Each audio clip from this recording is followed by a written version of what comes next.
ආයුබෝවන් යාළුවනේ අදත් මම ඔයාලට රසවත් වීඩියෝ එකක් අරගෙන ආවා. අද මම ඔයාලට කියලා දෙන්න හදන්නේ ඉතාලියේ බොලොඤ්ඤේසේ රගු හදන්නේ කොහොමද කියලා. මේ රගු විවිධ කෑම වර්ග හදන්න ඉතාලියේදී භාවිතා කරනවා. ඉතින් අපි බලමු මේ රගු එක කොහොමද හදාගන්නේ කියලා. මුලින්ම මම ඔයාලට කියන්නම් අවශ්‍ය කරන දේවල්. මෙතන මම අරගෙන තියෙනවා ඌරු මස් ටිකක්. අකමැති නම් අවශ්‍ය නැහැ. ඒ වගේම මෙතන අඹරගත්තු මස් කැමති මස් වර්ගයක් ගන්න. මෙතන තියෙනවා තක්කාලි සෝස්. ඒ වගේම ටෙම්පරාදු කරන්න තෙල් චුට්ටක් අරගත්තා. රතු වයින් රෙඩ් වයින් එකෙන් අරගෙන තිනවා කොප්ප භාගයක් වගේ. කැරට් අල දෙකක් ගත්තා. ලුණු ගෙඩියක් රට ලුණු ගෙඩියක් ගත්තේ. සැල්දරි කෑල්ලක් ඕනේ වෙනවා. ඉතින් අපි බලමු කොහොමද මේ ද්‍රව්‍ය ටික අරගෙන රගු එක හදාගන්නේ කියලා. මේ රගු එක හරිම රසයි. පාස්තා වලට එකතු කරලා ඔයාලා හදලා බලන්න. හරිම රසයි. මේ විදිහට රට ලුණු ගෙඩිය චූටි කෑලි වලට කපා ගන්න.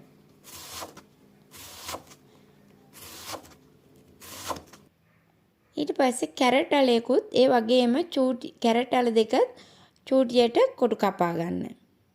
සැල්දරි දණ්ඩත් දිගට කපලා චූටියට කපා ගන්න. මේවා චූටියටම කපා ගන්න තරමට හොඳයි. චොප් කරා වගේ කපා ගන්න. ඊට පස්සේ මම තව ලුණු කෑල්ලක් අරගෙන ඒ කෑල්ලත් වාජනයකට දාලා කැරට් අලයයි සැල්දරි කෑල්ලකුයි දාලා මේක මම වතුර ටිකක් දාලා තැම්බෙන්න තියනවා.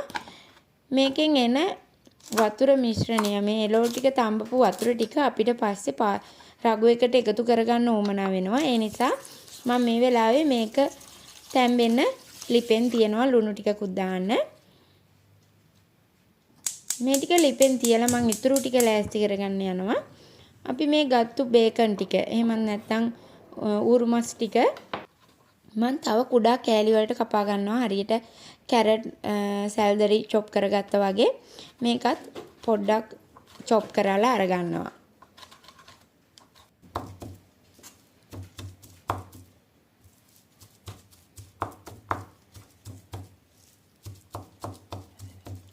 ඊට පස්සේ තෙල් චුට්ටක් දාලා වාජනය ලිපේ තියලා තෙල් චුට්ටක් එකතු කරලා ඒකට මේ බේකන් ටික මුලින්ම එකතු කරගන්නවා. ටිකක් බැදෙන්න.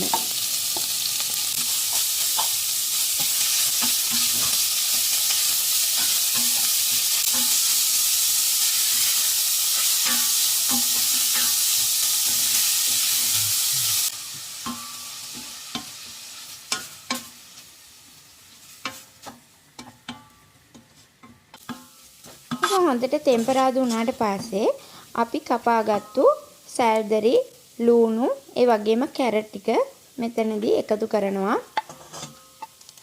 ටෙම්පරාදු වෙන්න.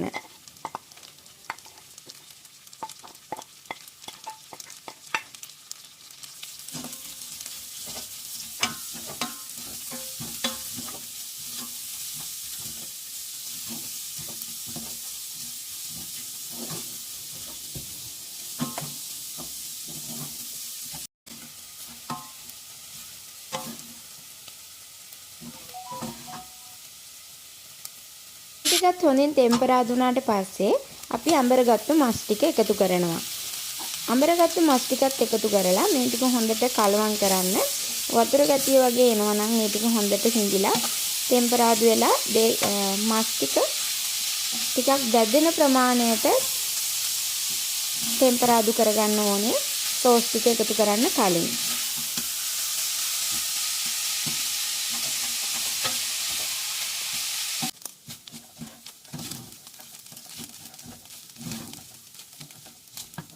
දැන් මේ මස් ටික හොඳින් තැම්බිලා තියෙන්නේ. මේ වෙලාවේදී මම වීනෝ ටික රතු වයින් ටික එකතු කරගන්නවා. රතු වයින් ටික එකතු කරලා හොඳින් කලවම් කරලා විනාඩියක් දෙකක් තියෙන්න ඇරලා තමයි සෝස් ටික එකතු කරගන්න ඕන. ඔයාලා අකමැති නම් වයින් එකතු කරන්න නැතුව ඉන්නත් පුළුවන්. වයින් ටිකක් එකතු කරාම මේ රගු එකේ රසය ටිකක් වැඩි. දැන් මේ ටික හොඳට බැදිලා දැන් මම සෝස් ටික තක්කාලි සෝස් ටික එකතු කරගන්නවා මෙතෙන්දී.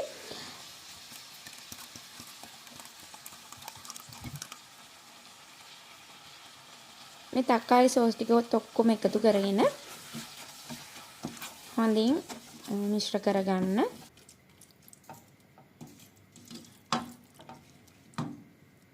දැන් මේ වෙලාවේදී මම අපි තඹගත්තු එළවලු වල වතුර ටික තියෙනව නේද? මම ඒකෙන් වතුර කෝප්පයක් මෙතනට එකතු කරනවා.